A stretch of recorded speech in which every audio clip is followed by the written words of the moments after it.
When you keep doing what you're doing, you keep getting what you're getting. But what do you do when you want change? You do something different. That is what the Ohio Health Improvement Zone project has allowed us to do here in Middletown. But do we all have equal opportunities to be healthy?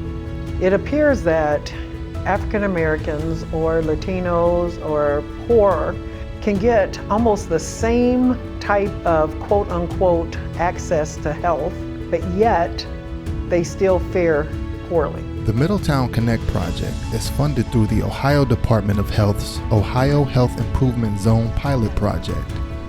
The Safety Council of Southwestern Ohio is a fiscal agent and in partnership with Middletown City Health Department took lead on this community effort to improve health for our community.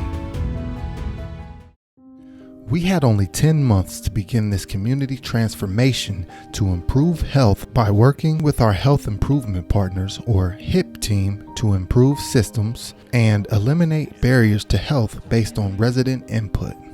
So when it comes to a person's health, only 20% is really related to access to health care. It's the physical environment, access to safe walking. Do they feel safe in their environment? The housing, is it stressful? It also looks at the social determinants of health, which looks at poverty rates, single parent homes, disability rate, access to transportation. And a big part when we talk about a person's health is their behavioral factors. Do they smoke? Do they exercise? Those physical things, that the choices that a person makes, all those account for 80% of their health outcomes. There are many things that affect a person's ability to be healthy. This grant allowed us to look deep into what health equity means and the social determinants of health within these 3 census tracts. There is a difference between equality and equity. Health equality only works if everyone starts from the same place. Health equity is making sure people get access to the same opportunities for them to lead a healthy life.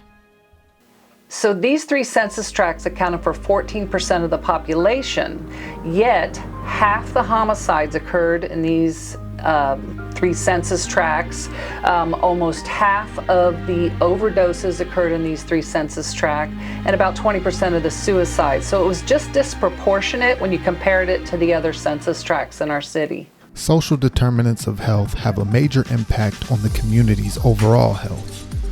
Examples of this include safe housing, transportation, racism, discrimination, and violence, education, job opportunities, and income.